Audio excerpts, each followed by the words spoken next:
Dear students, you are welcome to my online teaching classes. I am Shishpal Chauhan, and today I have brought female orators, an essay written by Joseph Addison for the students of BA Part 1 Semester 2. And this is video lecture on short answer type questions on this essay. Let's begin with first question. What suggestion does the essayist give to the universities? Essayist Joseph Addison universities को क्या suggestion देते हैं female orators के बारे में? The essayist humorously suggests that universities should appoint women as professors of rhetoric. तो वो कहते हैं कि यूनिवर्सिटीज में वीमेन प्रोफेसर होनी चाहिए, महिलाएं होनी चाहिए as professors because they speak better than their male counterparts. वो अपने मेल काउंटरपार्ट से बेटर स्किल्ड हैं स्पीच में और वो अच्छे बोल लेती है। ये ह्यूमरसली थोड़ा मजाक में उन्होंने हल्का व्यंग मारते हुए कहा। Why does Addison suggest that universities should fill their rhetoric chairs with C professors only? Addison believes women are more skilled in speaking than men. Edison कहते हैं उनका विश्वास है कि पुरुषों के मुकाबले अधिक स्किल्ड हैं बोलने में। Even Socrates a great speaker was taught by a woman named एस्पेसिया।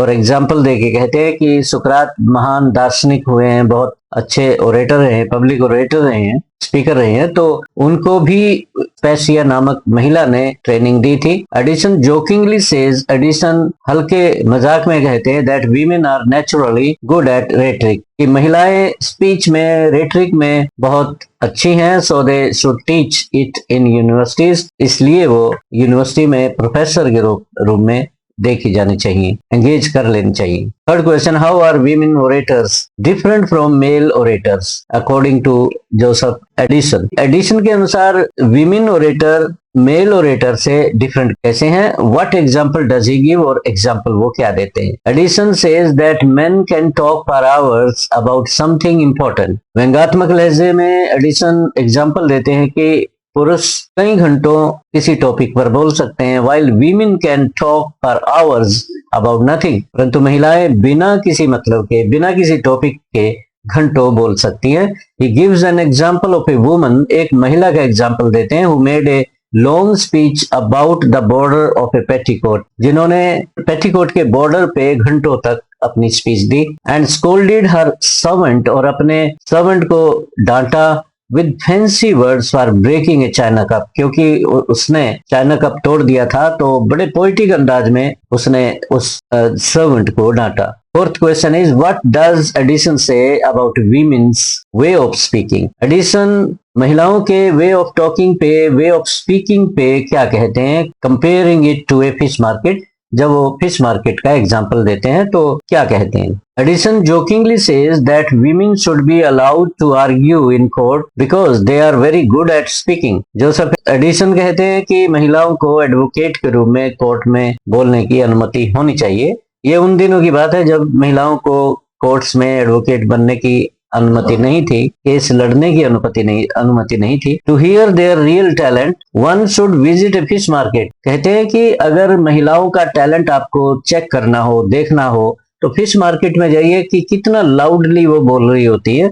Where women argue loudly and passionately, कितनी तीव्रता के साथ, कितनी पैशन के साथ वो लाउडली वहां पे बार्गेनिंग कर रही होती हैं। This is meant to be a funny remark, और ये एक फनी रिमार्क है, थोड़ा हल्का व्यंग है महिलाओं पे। What does Addison mean when he says some men can talk for hours on anything? इस बात का क्या अभिप्राय है, उनका क्या मतलब निकालना चाहते हैं एडिसन जब वो कहते हैं कि पुरुष घंटों किसी बात पे बोल सकते हैं, but women can talk for hours on nothing, महिलाएं किसी भी टॉपिक, कुछ भी नहीं टॉपिक पे कई घंटे बोल सकती हैं। Addison says that while men are praised for speaking on various topics, Addison कहते हैं कि पुरुषों की प्रशंसा की जाती है कि वो अलग अलग टॉपिक्स पे काफी लंबे समय तक बोल सकते हैं। वीमेन कैन टॉक एंडलेसली, और अपने काउंटर पार्ट और पुरुषों के मुकाबले महिलाएं एंडलेसली नथिंग पे बोल सकती हैं, जबकि कोई विषय भी नहीं होता उन पे, तब भी वो बोल पाती है, तो इसलिए उनकी वो एक नेगेटिव अंदाज में प्रशंसा कर रहे हैं। He is making a joke that women's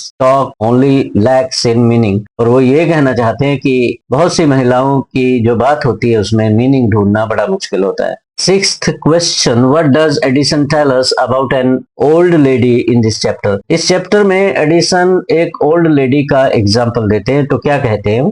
How does Edison make fun of women for their non-stop talking? तो ये भी क्वेश्चन इसी टॉपिक पे बन सकता है। Addison tells a story about an old woman, एक ओल्ड लेडी की कहानी वो सुनाते हैं, who kept talking about one unhappy marriage for whole month. एक महिला के बारे में वो एग्जाम्पल देते हैं जो पूरा महीना, एक महीना अनहैप्पी मैरिज के टॉपिक पे एक महीना लगातार बोलती रही, और अलग अलग अंदाज में उन्होंने वो टॉपिक उठाया और उसको बदलती रही। वो उसमें अपनी कला दिखाई उन्होंने एक किस्म से। वन प्लेस, एक जगह पे वो ब्राइड को ब्लेम करती है कि वो दुल्हन का कसूर है जो सही तरीके से वो घर बार संभाल नहीं रही है, इस तरह से कुछ कहा होगा। In another she felt sorry for her, और दूसरी जगह घर जाके किसी के पास बैठ के उसी महिला ने, ओल्ड वुमन ने, ब्राइड के बारे में सॉरी फील किया, कहा कि बेचारी बहुत अच्छी दुल्हन है, घर वालों को रखनी नहीं आ रही, कुछ भी कहा होगा। और एक और तीसरी जगह उसका मजाक उड़ाया उसने महिला का,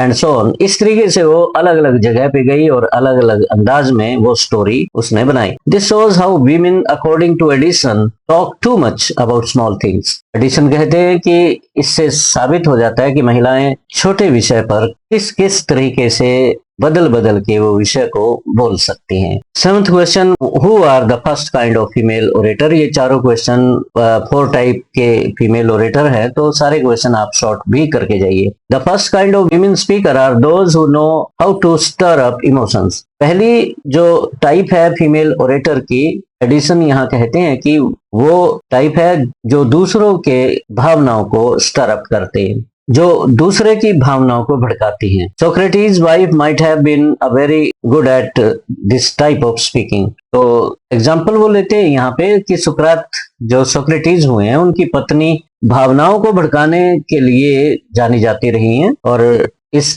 तरह की बातचीत करने में वो काफी अडेप्ट थी, माहिर थी, स्किल्ड थी। दूसरों के दिल की भावनाओं को कैसे यूज किया जाए या उन्हें भड़काया जाए। Who are the second type of female orator. Second type orator कौन है? फीमेल ओरेटर की क्या है? The second type of women speakers are good at insulting and mocking others. Second type की महिलाएं दूसरों की आलोचना करना, उनकी बेइज्जती करने में बहुत माहिर होती है। They have a sharp imagination, इनका जो कल्पना शक्ति होती है बहुत तेज होती है, तीव्र होती है, and can tell the same story in many different places. और अलग अलग जगह पे वो अलग अलग तरीके से कहानी बुन सकती है, बना सकती है, जैसे वो ओल्ड वुमन का एग्जाम्पल ब्राइड का दिया है इसमें। Ninth question, what name is given to the third type of female orator. तीसरी टाइप की जो फीमेल ओरेटर है उसको क्या नाम दिया गया है? The third type of women are called gossips. इन्हें गॉसिप्स कहा, जो गॉसिप्स करती हैं।